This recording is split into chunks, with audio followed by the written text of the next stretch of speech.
the gates of the feather world. A peaceful afterlife for turkeys.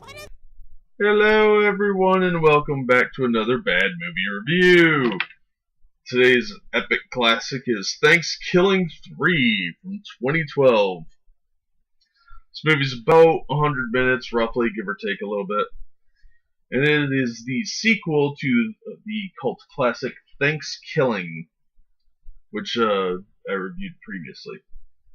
This movie does not take place in space. It in fact jumps over ThanksKilling 2 and becomes part of the plot, is that there is no ThanksKilling 2. There's one DVD copy left that Turkey had cursed, and was the rest of the copies were destroyed, and this last copy was his only chance to destroy humanity? I don't know, it's a little nebulous there. This movie's very weird. Not the weirdest movie I've ever seen, but it definitely ranks up there. It's got a lot of shenanigans and bizarreness to it. There's a orange puppet, a rapping puppet granny, two guys in wigs, a murderous turkey, of course, a bisexual worm, or hermaphroditic worm. I'm a little unclear on that. The acting was fine. The plot was a little thin, but the acting was okay. Daniel Usaj, I don't know how to pronounce that, U-S-A-J, he plays Uncle Downey in this, and he did a really good job. I was actually pretty impressed with this. I thought the acting would be way worse, but it was pretty solid all around. Since there were puppets, the voice acting was fine. The jokes were a little terrible, though. They were a little much. The puns were excessive, I thought, but I see what they were going for. But the jokes were kind of silly. Good puppeteering, though. They did a really good job on that. The special effects were really good. I thought the throwback to the 1990s video games reference was fun. And there's some really psychedelic, weird music in this that kind of worked for it, actually. It was decent music, for what it was, but it kind of worked with the weirdness of the movie to kind of add some other element of strangeness. Like, nothing in this movie seemed to really make any sense. So it did tie it all together, I guess, in a strange way.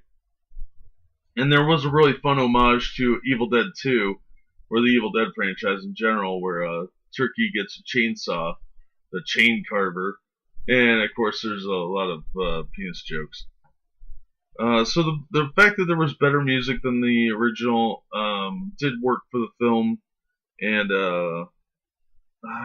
well, I don't know, this one was just so much different than the first movie. They're almost totally different films, that you can't even really compare the two, and I think it's unfair to do so. Although they should make a movie out of Franken Turkey, that would make a great fourth movie. Just a little throw out there.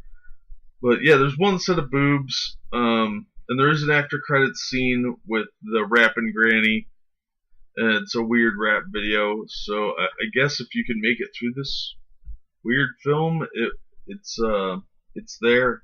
I don't know if I'd recommend seeing it, but it's there. It exists, I guess I should say. Yeah, I don't know. This is a good movie, but it suffers from the Halloween effect, where if you watch the Halloween films, Halloween 3 does not have anything to do with Michael Myers. They were trying something else out, totally different. And that's what this movie is doing with ThanksKilling 3. They're trying something completely different, and it's like a weird acid trip.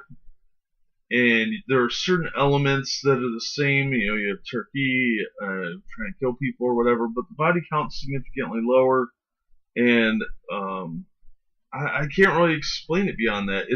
You can't go in thinking you're going to see another Turkey slasher film, because this is something else entirely. And it's an unfair comparison to compare it to the original.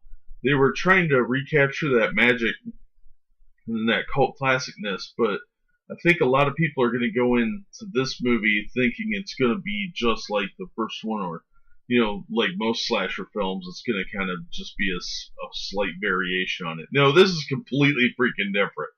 Totally different movie. Total weirdness. Has like that HR puffin stuff kind of thing where humans and puppets and robots and stuff like that exist together. And yeah, it's a completely different film. I thought it was actually kind of a fun film, but I think it needed to be edited down a little. They were going for feature length, and I get that, but I think there's about 10 minutes you could have cut out, maybe 20, just to tighten it up a little bit and kind of move it along a little faster and cut out some of the puns. But overall, it was a very surreal kind of movie. Like, there's really nothing to compare this to. This is a very unique film, I think. Yeah. So if you like the first movie and you want to see more of the work those guys did, then check it out. But it's not the same type of movie. This is a different take on it, and I wouldn't go in thinking this is a turkey slasher film.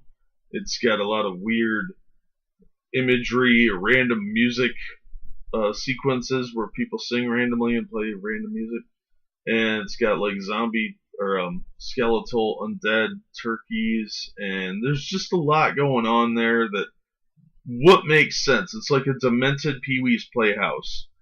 So don't go in thinking this is a literal sequel where there's a semi-serious storyline, that the characters are still taking the situation seriously, but it's definitely a weirder film. It's just a very strange sequel, especially because there's a lot of jokes. They were clearly screwing around, trying to make something fun, and this is a fun movie if you have that type of sense of humor. There's a lot of people that saw the first one that are not going to get this film. They're not going to see what they were trying to do. But for what it is a fun film. It just isn't a movie that most people are going to enjoy, even for the sake of mocking it. It is kind of this, I think, could achieve cult classic status in its own way. But it's going to be a much more specific group and audience than the first one. The first one, is kind of a mocking of slasher films with a theme, like a Silent Night, Deadly Night for Thanksgiving. This movie is just kind of, I don't know, stoners with a weird sense of humor, maybe? Because I think being high would probably make this movie more entertaining. I'm not sure, though. Don't do illegal things, kids.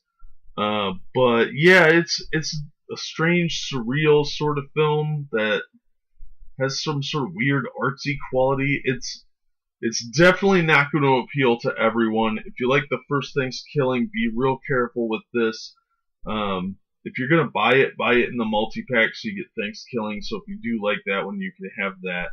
They're not that far apart on price, so you won't lose a lot of money.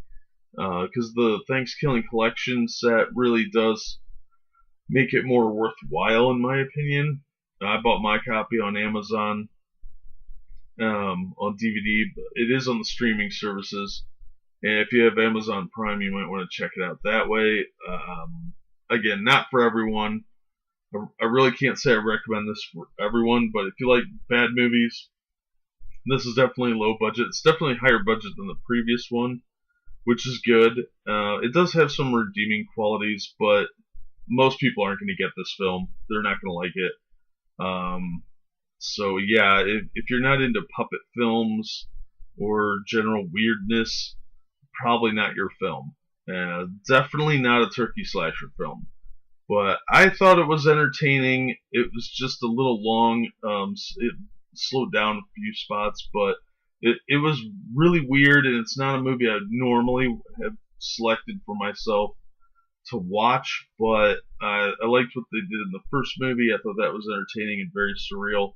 This is surreal in a totally different way. They take it in a different direction and introduce a lot of different aspects that could have gone into the mythology of the turkey, I guess.